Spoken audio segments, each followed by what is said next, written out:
Hello everyone, आप सभी का स्वागत है हमारे YouTube channel sunrise law study में। दोस्तों, आज की वीडियो में हम एक काफ़ी इंपॉर्टेंट टॉपिक मॉब लिंचिंग के बारे में बात करेंगे। जी हाँ दोस्तों, देश भर में लिंचिंग के मामले सामने आते रहते हैं और राजनीतिक गलियारों में इसकी काफ़ी चर्चा रहती है।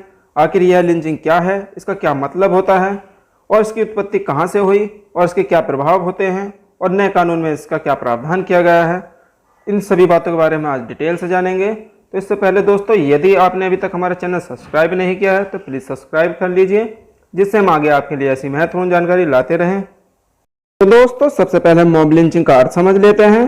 दोस्तों, मॉब का अर्थ होता है भीड़ और लिंचिंग का अर्थ होता है गैरकानूनी ढंग से मृत्युदंड देना। अर्थात मॉब लिंचिंग का अर्थ होता है भीड़ द्वारा दिया गया मृत्युदंड। जब इसमें कानूनी प्रक्रिया होती ही नहीं तो यह एक प्रकार की हत्या ही हुई। इसकी परिभाषा देखें तो जब अनियंत्रित भीड़ किसी अफवाहों पर विश्वास करते हुए गैर कानूनी तरीकों से उग्र रूप धारण करके किसी व्यक्ति को पीट पीट कर उसकी हत्या कर देती है, तो ऐसी घटनाओं को मॉब लिंचिंग कहा जाता है।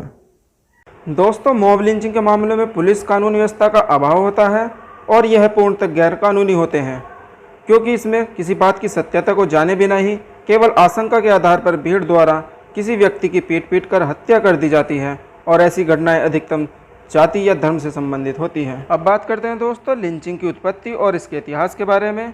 तो दोस्तों, शब्द लिंचिंग की उत्पत्ति 18वीं शताब्दी के मध्य अमेरिका में हुई थी। लिंचिंग की उत्पत्ति चार्ल्स लिंच और विलियम लिंच के नाम के दो लोगों से हुई थी, जो संयुक्त राज्य अमेरिका के वर्जीनिया में रहते थे। चार्ल्स लिंच वर्जीनिया के एक बागान मालिक और शांति के न्यायाधीश थे, जिन्होंने अमेरिका की क्रांति के दौरान वफादार को दंडित करने के लिए गठित एक अनियमित अदालत का नेतृत्व किया था। भारत में भी काफ़ी समय से किसी न किसी रूप में मॉब लिंचिंग की घटनाएं होती रही हैं। वर्ष 2002 में हरियाणा के 5 दलितों की गोहत्या के आरोप में लिंचिंग कर दी गई थी, अर्थात उन्हें भीड़ द्वारा मार दिया गया था। वहीं सितंबर 2015 में एक अज्ञात समूह ने मोहम्मद अखलाक और उनके बेटे दानिश पर गाय की हत्या के आरोप में और मांस का भंडारण करने का आरोप लगाते हुए पीट पीट कर उनकी हत्या कर दी गई थी। वहीं वर्ष 2017 का पहलू खान हत्याकांड मॉब लिंचिंग का बहुचर्चित उदाहरण रहा है, जिसमें कुछ तथाकथित गौरक्षकों की भीड़ ने गौ तस्करी के झूठे आरोप में पहलू खान की पीट पीट कर हत्या कर दी थी। वहीं 2022 में सांगली में बच्चा चोरी के शक में 4 साधुओं को एक भीड़ ने बुरी तरह पीट दिया था। ऐसी झूठी अफवाहें सोशल मीडिया के द्वारा वायरल की जाती हैं, क्योंकि लोग व्हाट्सएप पर 10-10 साल पुरानी फ़ोटो को अपलोड करके उन्हें बच्चा चोर गैंग के रूप में वायरल कर देते हैं और लोग बिना सच्चाई जाने ही ऐसी खबरों पर विश्वास कर लेते हैं, जिससे पब्लिक में एक दहशत का माहौल पैदा हो जाता है। ऐसी घटनाएं केवल महाराष्ट्र में ही नहीं, यह उत्तर प्रदेश, बिहार और छत्तीसगढ़ आदि सभी राज्यों में बच्चा चोर गैंग की अफवाहें अधिकतर तेज़ी से फैली हैं। इन घटनाओं से मॉब लिंचिंग में धर्म और जाति का दृष्टिकोण स्पष्ट तौर पर जाहिर होता है, क्योंकि भारत में धर्म और जाति के नाम पर होने वाली हिंसा की जड़ें काफ़ी मजबूत हैं। वर्तमान में लगातार बढ़ रही लिंचिंग की घटनाएं अधिकांश अन्य धर्म तथा जाति के प्रति घृणा का परिणाम है। हमारे देश में धर्म या जाति के नाम पर लिंचिंग के काफ़ी मामले देखने को मिलते हैं, जिसमें आम जनमानस में एक धर्म का दूसरे धर्म के प्रति विपरीत भावनाओं का जन्म होता है, जिसमें निर्दोष लोगों की हत्याएं कर दी जाती हैं और राजनीतिक दलों को सरकार को घेरने का मुद्दा मिल जाता है। अब दोस्तों, हम बात करेंगे मॉब लिंचिंग के मुख्य कारण के बारे में कि इसके क्या कारण हो सकते हैं। तो दोस्तों, इसके कारण देखें तो फेक न्यूज़ और लोगों में जागरूकता की कमी, कानून व्यवस्था के प्रति अविश्वास, भीड़ द्वारा किए गए अपराधों के खिलाफ कोई कार्रवाई न होना, तकनीक का दुरुपयोग, बहुसंख्यक तथा अल्पसंख्यक समुदायों के मध्य विश्वास की कमी, नफरत तथा घृणा फैलाने वाली राजनीति और मॉब लिंचिंग के लिए कोई स्पष्ट कानून का न होना, ये सभी मॉब लिंचिंग के कारण हो सकते हैं। जैसे कि दोस्तों, आपने सुना होगा कि बच्चा चोरी के शक में काफ़ी सारे बेगुनाहों की हत्या कर दी गई थी और इन सब में सोशल मीडिया का काफ़ी रोल रहा है, क्योंकि आजकल व्हाट्सएप और फेसबुक का काफ़ी प्रयोग किया जाता है, जिन पे अधिकतर फेक न्यूज़ डाली जाती है और लोग किसी बात की सत्यता जाने बिना ही ऐसी फेक न्यूज़ पर विश्वास कर लेते हैं।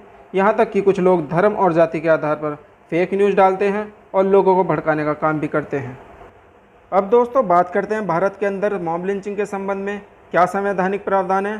तो दोस्तों, भारतीय दंड संहिता अर्थात आईपीसी में मॉब लिंचिंग जैसी घटनाओं के विरुद्ध कार्रवाई को लेकर किसी तरह का कोई स्पष्ट उल्लेख नहीं है और इन्हें धारा 302 हत्या, धारा 307 हत्या का प्रयास, धारा 323 जानबूझकर घायल करना, धारा 147-48 दंगा फसाद, धारा 149 आज्ञा के विरुद्ध इकट्ठा होना, तथा धारा 34 सामान्य हादसे के तहत ही निपटाया जाता था। भीड़ द्वारा किसी की हत्या किए जाने पर आईपीसी की धारा 302 और 149 को मिलाकर पढ़ा जाता है और इसी तरह भीड़ द्वारा किसी की हत्या का प्रयास करने पर धारा 307 और 149 को मिलाकर पढ़ा जाता है तथा इसी के तहत कार्रवाई की जाती है। अब देखते हैं दोस्तों नए कानून में मॉब लिंचिंग के संबंध में क्या प्रावधान किए गए हैं। तो दोस्तों नए कानून के अंतर्गत पुरानी आईपीसी अर्थात भारतीय दंड संहिता 1860 का नाम बदलकर भारतीय न्याय संहिता 2023 कर दिया गया है, जिसमें कुछ धाराओं में भी परिवर्तन किया गया है। भारतीय न्याय संहिता 2023 की धारा 101 के उपखंड 2 में मॉब लिंचिंग के दंड का प्रावधान किया गया है। तो दोस्तों नए विधेयक में मॉब लिंचिंग को हत्या की परिभाषा में जोड़ा गया है, जिसके अंतर्गत 5 या 5 से अधिक लोगों का एक समूह एक साथ मिलकर नस्ल, जाति या समुदाय, लिंग, जन्मस्थान, भाषा या व्यक्तिगत विश्वास या किसी अन्य आधार पर हत्या करता है तो ऐसे समूह के हर सदस्य को ऐसी सज़ा से दंडित किया जाएगा जो कम से कम 7 वर्ष तक की हो सकेगी या आजीवन कारावास या अधिकतम मृत्युदंड तक हो सकेगी।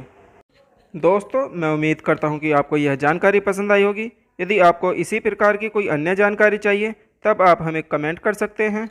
Like, share, comment and subscribe for more videos.